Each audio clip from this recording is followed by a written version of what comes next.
안녕하세요. 한성공 학생 여러분.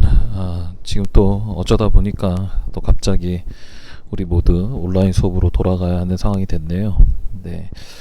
우리 지금 남아있는 시간이 한 2주 정도 되고요. 2주가 지나고 나면 기말고사를 봐야 하는 상황이지만, 뭐, 상황이 상황인지라 어쩔 수 없이 온라인 수업으로 돌아가게 됐습니다.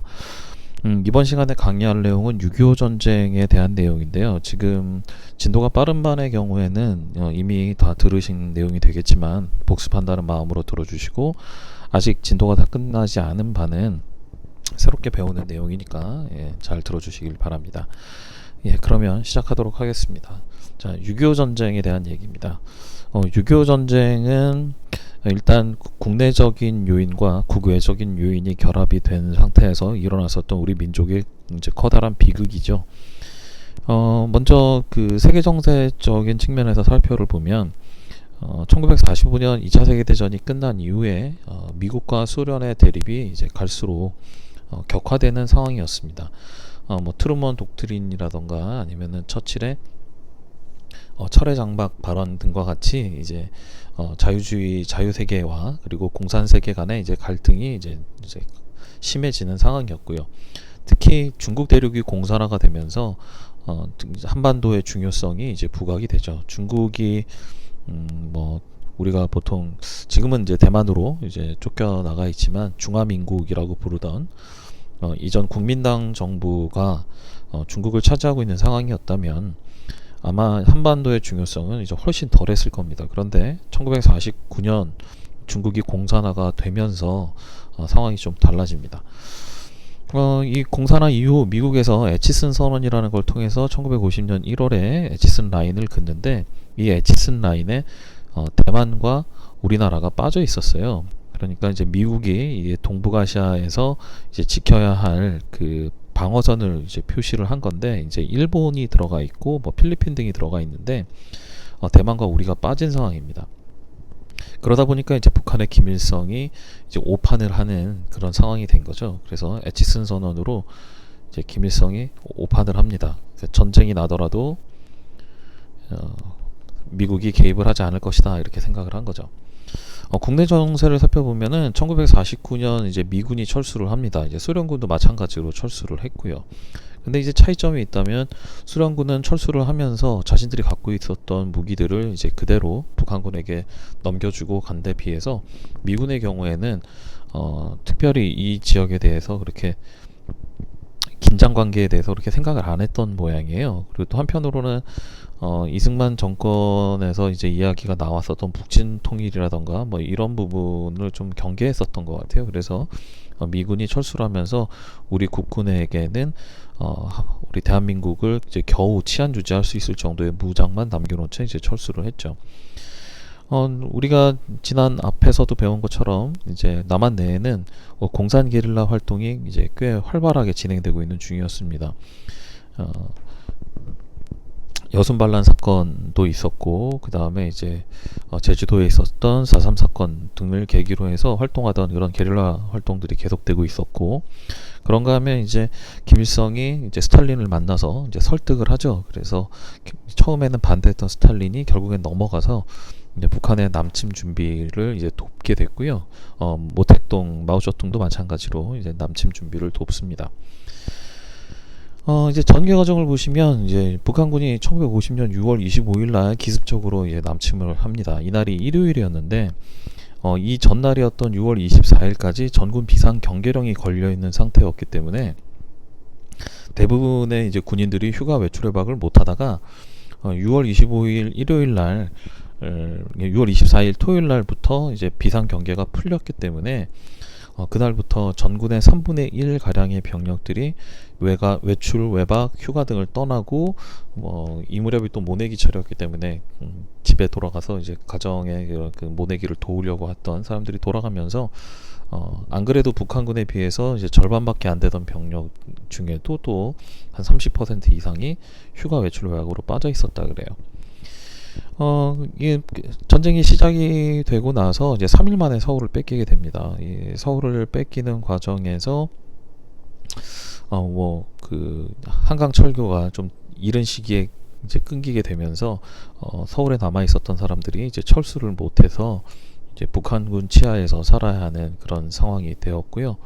한강전선 이남에서 이제 국군이 이제 수습을 해가지고서 이제 막으려고 했는데, 이때 이제 북한군이 3일 동안 움직이질 않습니다. 이 움직이지 않았던 3일 동안 우리는 유엔을 통해서 유엔군의 참전을 이제 확인을 받게 되었고요. 유엔군의 이제 선발로 이제 미군이 이제 참전을 합니다. 그래서 미군이 참전을 해서 수원 인근에서, 그리고 또 이제 그 대전 일대에서 이제 치열하게 전투를 벌였지만 당시 북한군의 무장 수준이 워낙 뛰어났기 때문에 미군도 이걸 막아내질 못했습니다. 그러다가 이제 1950년 8월 달이 되면 우리 지금 밑에 있는 요 니은이라고 하는 라인 있죠? 여기 밑에 있는 이 니은 라인, 여기가 이제 낙동강 전선입니다. 여기까지 밀리게 되고 이 낙동강을 이제 경계로 해서 이제 미군과 우리 국군 그리고 북한군 사이에 이제 치열한 격전이 벌어집니다.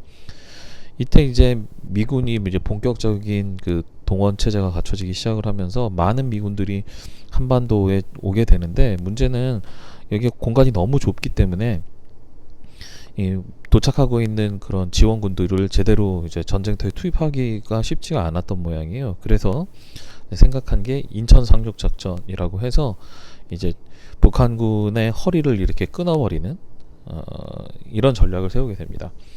그래서 9월 15일 날 인천 상륙 작전이 진행이 되고요. 그리고 나서 2주 후가 지난 9월 28일에 서울을 이제 수복하는 데 성공을 했고, 그리고 며칠 후 정말 이제 원래 예정했던 대로 이렇게 허리를 끊어버립니다. 그래서 이제 낙동강 전선부터 그리고 여기 휴전 지금의 38선 인근 지역까지 갇혀버린 북한군들이 이쪽에 있는 이제 지리산이라던가 이런 곳으로 들어가서 계속해서 무장 그 게릴라 활동을 펼치며 이제 전쟁이 끝난 이후까지 활동을 했다고 합니다. 서울을 탈환을 한 이제 국군과 이제 유엔군이 38도선을 10월 1일 날 돌파를 합니다. 이날이 이제 우리 국군의 날로 지정이 되어 있어서 이제 38선을 돌파한 걸 기념을 하고 있죠. 그리고 나서 불과 이제 한 2주여 만에 이제 평양을 이제 탈환을 하는데 성공을 했고요. 그리고 나서 최대 진격선까지 이제 진출을 합니다. 이게 이제 6.25 전쟁 당시 최대 진격선인데요. 일부 부대는 압록강까지 진출을 했었다고 합니다. 여러분들 군대 갔는데 우리 부대가 압록강까지 진출했었던 부대다 이런 얘기 들으면 이제 고생문 열렸다고 생각하시면 됩니다. 뭐 군대 가보시면 뭐 6.25 전쟁과 관련해서 뭐 이런저런 역사들이 있는 부대들이 많아서 그런 부대들은 이렇게 훨씬 더 이렇게 훈련도 많이 하고 뭐 그런 경향이 있더라고요.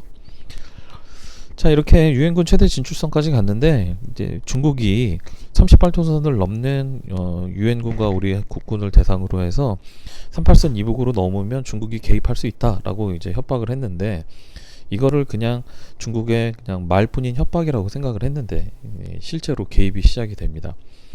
이때 이제 중국군이 이제 물밀듯이 밀려 들어오면서 이제 밀려나가기 시작을 하죠. 그래서 우리가 밀려서 다시 여기 중국군 최대 남침선이라고 되어 있는 이곳까지 밀립니다. 이걸 뭐라 그러냐면 일사후퇴라고 얘기를 합니다.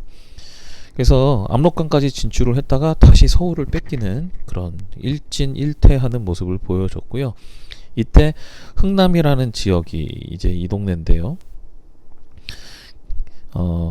이쪽에서 이렇게 밀려가지고 내려올 때 이쪽 편은 그렇게 많이 도망을 치지를 못 않았어요. 그래서 전선이 좀 모양이 이렇게 됐다가 이쪽이 차단돼 버리면서 이쪽에 지역에 있었던 국군과 유엔군이 고립이 됩니다.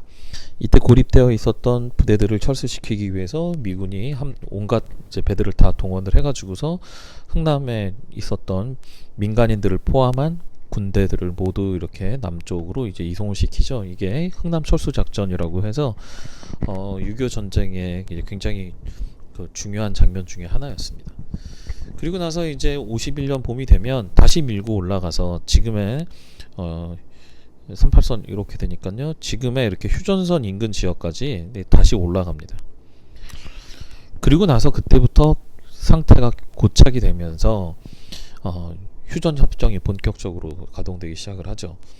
소련이 먼저 51년 6월 달에 이제 휴전을 제의를 했고 이제 미국이 수용을 하면서 휴전 논의가 진행이 됩니다. 근데 이 휴전 체결이 결국 53년 7월이 돼서야 체결이 됐으니까 무려 2년 동안의 기간 동안 방금 전에 얘기했었던 오늘날의 휴전선 인근 지역에서 2년 동안 산 하나를 놓고서 양쪽 군대가 막 치열하게 부딪히는 고지전 형태가 나타나기 시작을 했습니다. 이렇게 2년 동안 끈 이유는 뭐였냐면 일단 우리 대한민국이 휴전을 반대하는 뭐 그런 것도 있었고요. 또 한 가지는 반공포로라고 하는 문제 때문에 그랬습니다. 반공포로는 북한군 포로인데 공산당을 싫어하는 사람들이에요. 이게 어떻게 된 사건이냐면 북한군이 이 낙동강 전선까지 밀고 내려왔을 때 이 낙동강 전선에 필요한 병력을 남한에서 우리 대한민국 지역에서 강제로 징집을 합니다. 그러니까 이 반공포로들은 만약에 전쟁이 끝나고 각자의 소속된 군대에 따라서 이제 돌아가게 된다면 대한민국에서 태어나서 자란 사람인데 북한군에게 징집됐다는 이유로 북한에 돌아가야 하는 상황이 된 거예요. 그래서 이제 우리 측에서는 주장하기는 포로들의 의견을 따라서 이제 각자 나라를 선택하게 하자라고 해서 북한으로 돌아갈 건지 남한에 남을 건지 아니면 이도 저도 싫으면 제3국으로 갈 건지 이게 이제 광장이라는 소설에 나오는 바로 그 장면입니다. 근데 이제 이 반공포로들을 어떻게 할 거냐를 놓고서 이제 계속 이제 시비가 붙고 하다가 결국은 이 반공포로 문제가 해결이 돼야만 우리가 휴전하겠다라고 했는데 결국에는 이승만 대통령이 이제 결단을 내려서 미군의 감시하에 있었던 반공포로들을 기습적으로 이제 석방을 시켜버립니다. 이 사건으로 이제 유엔군이 펄펄 뛰었다고 하는데 그 뒤로 이제 휴전 회담은 오히려 빠르게 진행이 되면서 53년 7월 달에 휴전 협정이 체결이 됐고 그리고 우리가 휴전을 이제 반대하면서 이야기했었던 미국이 우리나라를 도와주는 그런 조건들이 갖춰져야 된다라는 거에 따라서 한미 상호 방위 조약이라고 하는 게 이제 체결이 됩니다. 이 한미 상호 방위 조약은 지금까지도 이제 우리에게 이제 미국과의 동맹 관계를 유지하는 주요한 틀로 남아 있는 거고요. 우리나라가 전쟁이 시작됐을 때 이제 자동으로 미국이 개입하는 걸로 그렇게 돼 있고요. 뭐 반대도 가능합니다. 뭐 예를 들어 미국이 뭐 캐나다의 침공을 받는다던가 뭐 쿠바의 침공을 받는다면 우리도 자동으로 이제 개입을 하는 그런 조항이 들어가 있습니다. 자, 이 6.25 전쟁을 살펴보면 일단 전쟁 피해로 가장 큰 거는 이제 누가 뭐래도 인명 피해죠. 이제 사망자와 그리고 이제 부상자들을 포함해서 약 500만 가량의 피해가 발생을 했고요. 네, 500만 가량의 피해가 발생을 했고